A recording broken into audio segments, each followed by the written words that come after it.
I watched a lot of television this year, and even though there was some great stuff, nothing really stuck out as my favorite. I had a bunch of stuff that I liked, specifically HBO's Chernobyl, which I thought was some of the best drama I've ever watched and top quality. The production of this is top tier with phenomenal casting and awesome direction. I have to say, this is a history lesson of real-life incidents that shows the underbelly of the political system. Do yourselves a favor and watch this. HBO also gave us the series finale of Game of Thrones, and this was history in the making for sure because people were really looking forward to it. Pop culture changed because of how much people love this show. And although I do agree with a lot of the issues people had with this season, I did like qualities. I don't think it completely tarnishes the show, and I do think it's worth a rewatch. But with the ending of one fantasy epic, Netflix released a new epic with The Witcher late in the year. The hype was real for Superman Henry Cavill to play Geralt of Rivia. He was great and looked absolutely perfect. I mean, just look at this beautiful cast. I fell in love with Anya Chalatraw as she played the mesmerizing Yennefer. Like, oh my god. And the chemistry that her and Henry Cavill had was off the charts. With that, this show had some excellent swordplay and had so many elements of those fantasy tropes that you really want that I just wanted more. I can't wait for season 2 to come out because ultimately this is a show that I'm definitely going to be on the lookout for moving forward. My good friend Don recommended Good Omens, and what can I say? Michael Sheen and David Tennant were absolutely delightful. This show was fun, whimsical, and that tongue-in-cheek goodness that everyone absolutely deserves to experience. Superheroes had a great year on television, starting with The Umbrella Academy on Netflix.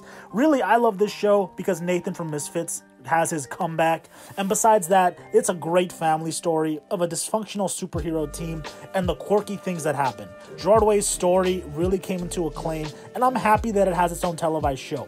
I was delightfully surprised with how good this show actually was. Please go check it out because it's great. Or maybe you want something more violent, so The Boys is for you, because this show takes the whole concept of superheroes and puts it on its head. I love all of the performances. I love so many of the concepts. Homelander was such a great antagonist. I can't put it into words. And overall, it was a blast seeing how superheroes are looked at from a political landscape. But if you want something political, it gets no better than HBO's Watchmen. Because this show, ooh, what can I tell you? It was a blast watching through every single episode, having no idea what was going to happen next.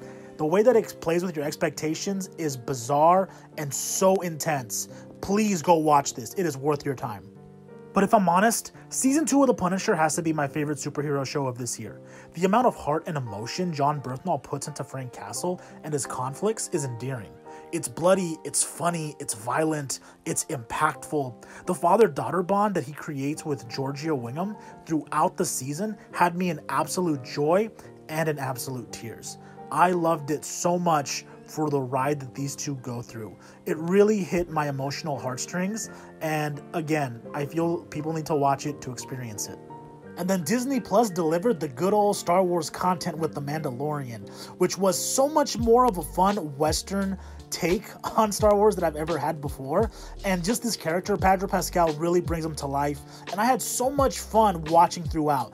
But God, did they strike gold with Baby Yoda. By now, you've seen the memes. You've seen this adorable tiny creature in everything that he has. And I can't believe that this show was just a simple bounty hunter show to becoming a show about an adoptive father and his surrogate son as they go off on adventures to go off and do crazy things. I am so looking forward to the future of this franchise. God, there were so many great shows this year. And this doesn't even take into account all the great anime I experienced this year. Starting off with, I got to experience for the first time ever, JoJo's Bizarre Adventure. First season was whatever. I love second season with Joseph. This character with Caesar. It's some of the best storytelling I ever got into. I loved every second of it. It was wild. But Stardust Crusaders, oh my god, these are the boys. And these boys are kicking ass, taking names, and that sense of family that they create is something special with all the shenanigans that they get into. It's amazing how such a show filled with memes can be so emotionally heartfelt, and I loved every moment of this show. And Old Man Joseph is the greatest anime character of all time. And then the show got better with Diamond is Unbreakable, which had so much style and the art was great. I absolutely loved it. Go experience JoJo. This year we also got the beautifully animated part 2 of season 3 of Attack on Titan. This show should have win awards because the studio gives us some of the most beautiful anime come to life I've ever actually witnessed as a person. This is definitely top tier. This is the year where I finally decided to check out Bleach, which actually was a lot of fun. I got past into season 3. There's a lot of filler though, so I don't know where to go next, but I've enjoyed it. And then I finally got to experience the work of art that is Full Metal Alchemist Brotherhood. From the music to the animation style to the hard themes that it presents, this is such a great cohesive story that I loved every single moment of it. And then this anime does this awesome thing where it'll have really big thematic moments, and the way that it kind of seams into the end credits of the actual episode is done so tastefully and so artistically that it fucking hypes me up every time I see it. And Alex Louis Armstrong, whose chiseled physique has been passed down the Armstrong family line for generations, is one of the greatest anime characters of all time. I also got to watch the delightful skull-faced bookseller Honda-san, which is a fun commentary at working at a bookstore, and this poor skeleton boy needs a break, because he goes through a lot. And then put your fucking glasses on, because I actually got to experience the 1997 Berserk anime for the first time. It was all on YouTube, and fuck, compared to what we got now, it was so much better. The elements are there. If you've read the manga, you know what's going on, but this was a fucking nightmare of a story. I loved it animated, and if you want to check it out, you really should.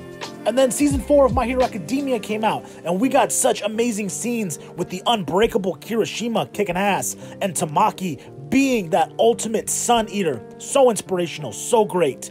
But by far, the best part was seeing this scene animated, because we got the amazing Mirio Tagata. Lemillion, I wrote about him, maybe you should check it out, because this was everything that I wanted in the animation, with the music swelling, the inspiration coming full force, the animation itself being so fucking badass. This is something you need to experience, and I'm pretty sure people are going to love this character now, because if we're talking about the standard of true heroism, it's all about the hero that saved one person and always has a smile on his face. But for sure, my favorite anime this year had to be Demon Slayer Kimetsu no Yaiba.